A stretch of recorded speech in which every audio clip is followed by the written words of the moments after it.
എന്താ നീ ആന തളച്ചിട്ട് വരിക? അത് ചോദിക്കാൻ നിങ്ങളാരാ? ആനയുടെ മുതലാളിയാ? നിന്റെ ചൂട് ഇനി ഇറങ്ങിയില്ലേ? എടാ അവൻ നിന്നോട് വഴക്കിനൊന്നും വന്നതല്ല. പിന്നെന്താ ഉമ്മ വെക്കാൻ വന്നതാ? ഉമ്മ വയ്ക്കാൻ പറ്റിയ ഒരു മോന്ത. എടാ അതൊക്കെ പോയി ആ രാഗിണിയോട് പറ. ഒരുവരെ കുറഞ്ഞ വർത്താനം പറഞ്ഞാണല്ലോ. എന്നോട് മക്കിട്ടായിരുന്ന അത് കൊള്ളാം. ഞാൻ ഇപ്പൊ എന്താ ചെയ്യാ? എടാ അവന് നിന്നോടൊന്ന് സംസാരിക്കണമെന്ന്. ആർക്ക്? അവന് പിന്നെ അവൻ വെട്ടുപോത്ത് നോക്കണ എന്ത് നോക്കണല്ലോ. എനിക്ക് അവന്റെ ഒരു പുല്ലും കേൾക്കണ്ട. അവിടെ നിന്ന പറയട്ടെ. നീ കുട്ടികളെ പോലെ അവിടെ നിക്കാൻ ഇങ്ങോട്ട് വാ.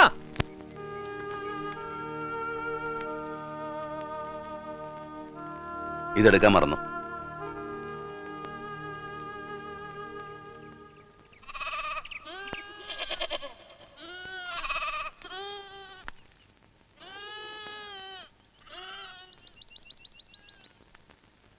എന്തിനാ പിന്നെ ഇങ്ങോട്ട് വന്നേ? വഴി മാറ്. വഴി മാറാൻ തന്നെയാ വന്നത്. ഇങ്ങോട്ട് വാടോ. അങ്ങോട്ട് ചെല്ലടാ.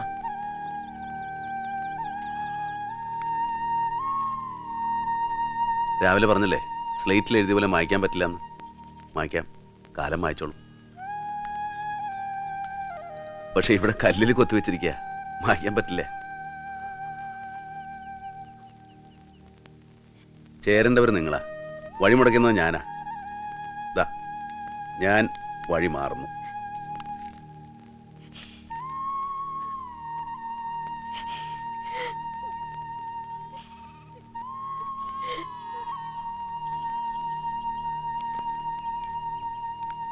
സാരല്ല, കണ്ണീരുള്ളു ശുദ്ധാക്കും.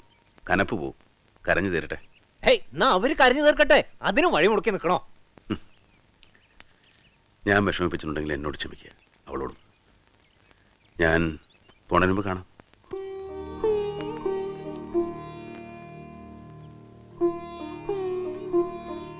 ഒക്കെ ശരിയാവും. സമ്മതിച്ചു നിന്നെ. അല്ല, വെട്ടുപോത്തിനെ പോലെ ഇങ്ങനെ കൊല്ലാൻ വന്നവനെ നീ എന്ത് പറഞ്ഞാ മയക്കേ? മനുഷ്യന്മാർക്ക് പറഞ്ഞു തീർക്കാൻ പറ്റാത്ത ഒരു കാര്യവും ഈ ലോകത്തിലില്ല. അതിനിത്തിരി ധൈര്യവും ക്ഷമയും മാത്രം മതി. ഇതൊന്നും നിനക്ക് പണ്ടുണ്ടായിരുന്നില്ലല്ലോ. എവിടുന്ന് പഠിച്ചു? 2 ഗുരുക്കന്മാരാ എനിക്ക്. ഒന്ന് ഈ ജീവിതം, ഒന്നെന്റെ ഭാര്യ. കലി കിടങ്ങിയപ്പോ എനിക്ക് തോന്നി അയാൾ പറഞ്ഞത് ശരിയാണെന്ന്. അയാളെ തെറ്റു പറയാൻ പറ്റില്ല. നമ്മൾ വിചാരിക്കണ പോലെ ഒന്നും അല്ലല്ലോ നടക്കണത്. ഇങ്ങനെയൊക്കെ നടക്കണമെന്നുണ്ടാവും. ഞാൻ പറയണത് കേൾക്കണുണ്ടോ? എന്നെ നിനക്കിനി അങ്ങനെ കാണാൻ പറ്റണില്ലെങ്കിൽ ആങ്ങളായിട്ട് തന്നെ കണ്ടാ മതി.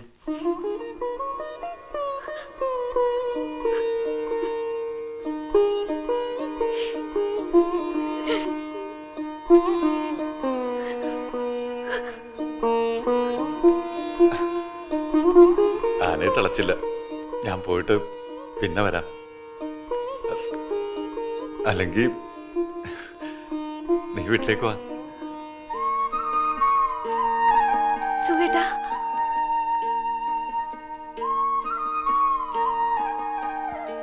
എന്തിനാ ഇങ്ങനെ സ്നേഹിക്കണേ?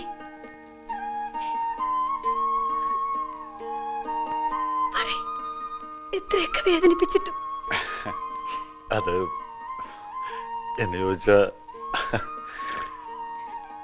എനിക്കിഷ്ടമുണ്ടായിട്ട്.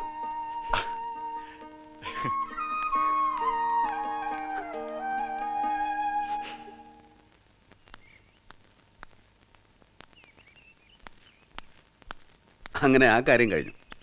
ഞാൻ പേടിച്ചു, വല്ല അടിയും വഴക്കും ഉണ്ടാക്കുമെന്ന. ഞാനിപ്പോ ഒരു പാവല്ലേ, പഴയ സ്വഭാവമൊക്കെ എന്നെ വിട്ടു. നല്ലൊന്ന് പൊട്ടിക്കേണ്ടി വന്നു. ഏട്ടൻ വന്നിട്ടുണ്ടോ? കാർ കിടക്കണം. അമ്മ വിളിച്ചു വരുത്തിയതാ. എന്തോ കുഴപ്പമുണ്ട്. കുഴപ്പം? എല്ലാരും കൂടി ഭയങ്കര സംസാരമായിരുന്നു. അവസാനം അമ്മ കരഞ്ഞു. ഒരു കാര്യം എല്ലാവരും ആലോചിച്ചു. മജിസ്ട്രേറ്റ് കോടതിയിൽ ഒരു പെറ്റീഷൻ ഫയൽ ചെയ്താ നിക്കണ കേസാ. ആര് നിൽക്കും? വാദിവാദം നിൽക്കും. വെളിയിൽ ജയിക്കും. ഹിന്ദു സക്സഷൻ ആക്ട് പ്രകാരം രവികളിന് 2 കുട്ടികൾക്കും ഈക്വൽ ഷെയറിന് അവകാശമുണ്ട്. That's all. എന്തോട്ട് സക്സഷൻ ആക്ട്? നമുക്ക് ഏതെങ്കിലും കൊള്ളാവുന്ന വക്കീലിനെ കാണാം. അതെ, അങ്ങനെ അങ്ങോട്ട് കളിയാക്കൊന്നും വേണ്ട. ഞങ്ങൾക്ക് കോടതിയിൽ അല്പം നെർവസ് ഒക്കെ ആയിരിക്കും. പക്ഷെ ലോ പോയിന്റുകൾ പച്ചവെള്ളം പോലെയാ. കോടതി കേസൊന്നും വേണ്ട. അമ്മ പറഞ്ഞതിൽ എന്താ തെറ്റ്? രവിയേട്ടന്റെ മക്കൾക്ക് അവകാശമുള്ളത് നമ്മൾ കൊടുക്കുക തന്നെ വേണം. എന്തായാലും അത് നമ്മൾ ചെയ്യണം. ഒന്ന് പോടി കൊടുന്ന്. നീ കൊടുത്തോ? അമ്മയല്ല ആര് പറഞ്ഞാലും ഒരു പൈസ ഞാൻ കൊടുക്കൂല. ഇവളൊരു കഴുത. ബുദ്ധിയില്ല, ബോധമില്ല. എനിക്ക് ബുദ്ധിയില്ല, ബോധമില്ല. നിങ്ങൾക്ക് കണ്ടല്ലോ, അത് മതി. ഞാൻ അമ്മയുടെ ഭാഗത്താ. രവിയേട്ടാ രാവിലെ മുതൽ അമ്മ അന്വേഷിക്കുക. എന്താ ഞാൻ നിങ്ങൾക്കൊക്കെ ഒരു പ്രശ്നമായോ? എന്താ ഏട്ടാ, എന്താ പ്രശ്നം? എന്ത് പ്രശ്നം? എനിക്കൊരു പ്രശ്നമില്ല.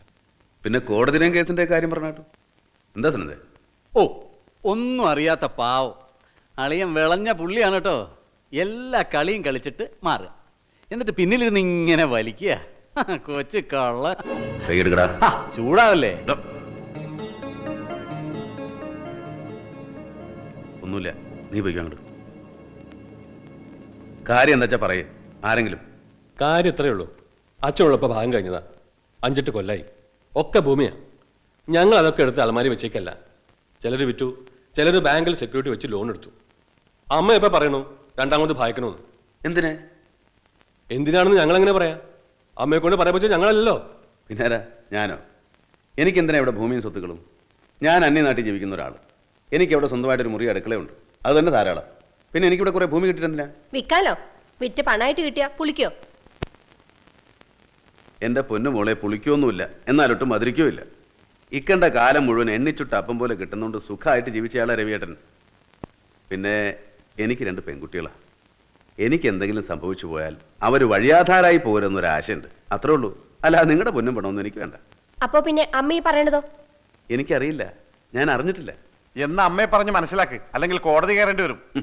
അളിയോ, രവി ഇപ്പോൾ ഒരു പാവ. കോലിട്ട് കുത്തിയാൽ പോലും കടിക്കാൻ നിൽക്കാറില്ല. എന്ന് വെച്ച് മോശക്കാരനൊന്നുമല്ല. കോടതി എന്നൊക്കെ പറഞ്ഞ് പേടിപ്പിക്കല്ലേ, അതൊക്കെ ഞാനും കുറെ കണ്ടിട്ടുണ്ട്. നോർത്ത് ഇന്ത്യയിൽ ജീവിച്ച ആളാ. ചിലപ്പോൾ ചില അണ്ടർവേൾഡ് കണക്ഷൻസ് ഒക്കെ ഉണ്ടാവും. അയ്യോ, അവിടെ കേസും വകുപ്പൊന്നും നടക്കില്ല കേട്ടോ. തോക്കും പിടിയുള്ളൂ. ഗംഗേട്ടൊന്ന് പേടിക്കാതിരിക്കേ, അതിലും വലിയ മാഫിയ കണക്ഷൻസ് എനിക്കുണ്ട്. ഓ, ആ,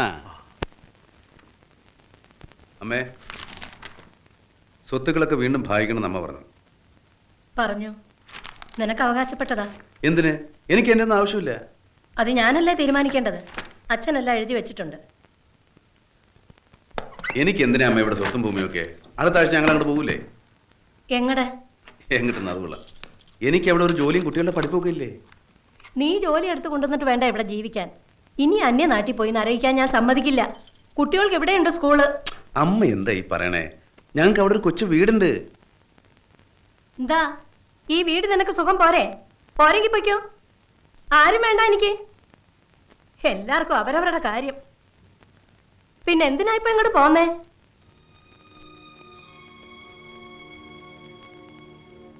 കണ്ടു മോഹിക്കാണ്ട് നേരത്തെ അങ്ങോട്ട് ചത്തുകെട്ട് പോയാ മതിയായിരുന്നു.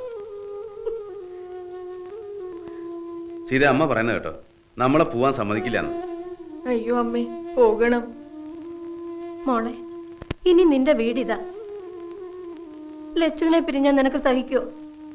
പറ, സഹിക്കോ? ഞാൻ നീറി നീറി ജീവിക്കാൻ തുടങ്ങിയിട്ട് കൊല്ലം എത്രയെന്നറിയോ? ഇനി എന്റെ മോനെ എന്നീന്ന് പിരിച്ചുകൊണ്ടുപോകരുത്. ഈ അമ്മയുടെ അപേക്ഷയാ. അമ്മ കുറച്ചു കാലെങ്കിലും സന്തോഷമായിട്ട് ജീവിച്ചോട്ടെ. ഞങ്ങള് വർഷാവർഷം വന്നാ പോരമ്മേ? പോരാ, എന്റെ കൂടെ ഉണ്ടാവണം. ഞാൻ മരിക്കുന്നത് വരെയെങ്കിലും. ഫോണുണ്ട്. ആരാ? ഹരി. ആ, നീ ഇത് എവിടുന്നാ? ഞാൻ കോയമ്പത്തൂർ പോണ വഴിയാ. നീനയുടെ അച്ഛനെ ഒന്ന് കാണണം. ഇല്ല, ഒറ്റയ്ക്കാ. അവൾക്ക് ഒരു തലവേദന. മാത്രമല്ല, ഞാൻ ചിലപ്പോൾ മദ്രാസ് വരെ ഒന്ന് പോകും. ആ, അത് ഏട്ടൻ പറഞ്ഞ പോലെ തന്നെയായി. രവിയേട്ടൻ തിരിച്ചു പോണില്ലെന്ന്. ഞാൻ അപ്പോഴേ പറഞ്ഞില്ലടാ കഴുതേ. അവൻ ബുദ്ധിയുള്ളവനാണെങ്കിൽ പോവോ?